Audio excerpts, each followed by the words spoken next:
ఈరోజు రేవంత్ రెడ్డి గారికి BC declaration కామారెడ్డిలో ఏదైతే బీసీ డిక్లరేషన్ అని చెప్పేసి 42% బీసీలకు ఇచ్చి స్థానిక సంస్థల ఎలక్షన్లకు 6 మాసాల లోపల మీ డిక్లరేషన్ ఇచ్చి స్థానిక సంస్థల ఎలక్షన్లకు పోతారని చెప్పడం జరిగింది.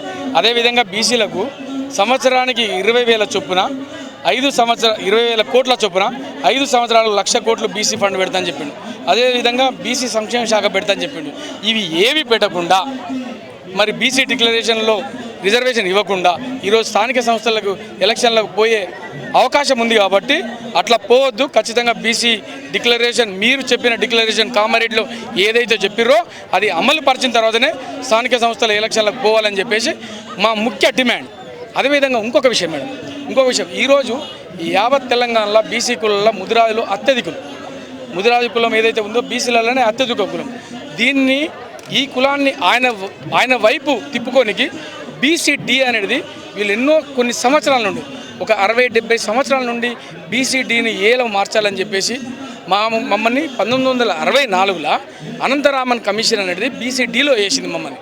ఆ రోజు నుండి మాకు అన్యాయం జరుగుతుంది. అప్పటి నుండి మేము కొట్లాడుతున్నాం. దీన్ని గౌరవ మాజీ ముఖ్యమంత్రి వాళ్ళు వైఎస్ రాజశేఖర రెడ్డి గారు జీవో 15 ద్వారా ఏలకు మార్చాడు. మా దురదృష్టవశాత్తు అది కొన్ని కారణాలతోని ఇది మళ్ళీ డీలకు వచ్చింది. దీన్ని ఆసరా తీసుకొని దీన్ని అవకాశంగా తీసుకొని ఇది చెప్తే ముదిరాజులు నమ్ముతారు అని చెప్పేసి బీసీడీ నుండి ఏలకు మారుస్తా అని చెప్పేసి గౌరవ ముఖ్యమంత్రి కేసీఆర్ మన రేవంత్ రెడ్డి గారు చెప్పడం జరిగింది. బీసీడీ నుండి ఏలకు మార్చాలా ఖచ్చితంగా. అదేవిధంగా స్థానిక సంస్థల్లో బీసీలకు 42% రిజర్వేషన్ ఇచ్చిన తర్వాత స్థానిక ఎలక్షన్లకు పోవాలని మా డిమాండ్. ఎందుకంటే ఆయన ముద్ర వేసుకుంది ఈ రాష్ట్రం మీద. ఆయన ముద్ర చెరగని ముద్ర. ఖచ్చితంగా ముఖ్యమంత్రి అనగానే గుర్తుకొచ్చే ఏకైక పేరు గౌరవ కేసీఆర్ గారు. అది మర్చిపోలేదు జనాలు. ఎందుకంటే ఈ రాదు అనుకున్న తెలంగాణను తెచ్చినటువంటి ఒక గొప్ప ఉద్యమకారుడు. నిజంగా తెలంగాణను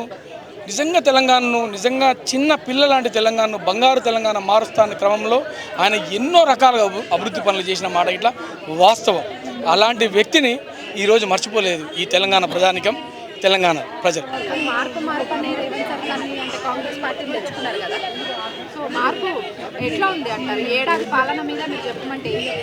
ఖచ్చితంగా మార్పు అనే ఒక మోసంతో గద్దెనెక్కిండు. మార్పు చేస్తా అని చెప్పేసి ఒక మోసం చేసి గద్దెనెక్కిండు తప్ప ఎలాంటి మార్పు లేదు. మరి నిజంగా ఆ రోజు గౌరవ కేసీఆర్ గారు అవలంబించిన పథకాలన్నింటినీ తుంగలో తొక్కేసాడు. రైతు బంధు లేదు, రైతు బీమా లేదు, ఇట్లా చెప్పుకుంటూ పోతే తులం బంగారం అన్నాడు, తులం బంగారం లేదు, షాదీ ముబారక్ లేదు, ఇట్లా ఏదీ లేదు. అన్ని విధాలుగా ముదిరాలకు ప్రతి సంవత్సరం 100 కోట్లతో ఉచిత చేప పిల్లల పంపిణీ చేసిండు గౌరవ కేసీఆర్ గారు. మరి ఈయన ఏం చేసిండు? చేప పిల్లల పంపిణీ సంపూర్ణంగా జరగలేదు.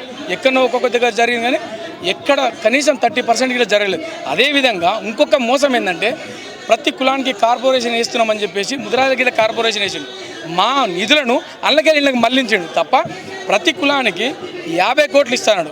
ఇప్పటివరకు ఇట్లా పైసలే కానీ 50 కోట్లు ఇస్తా అని చెప్పిండు.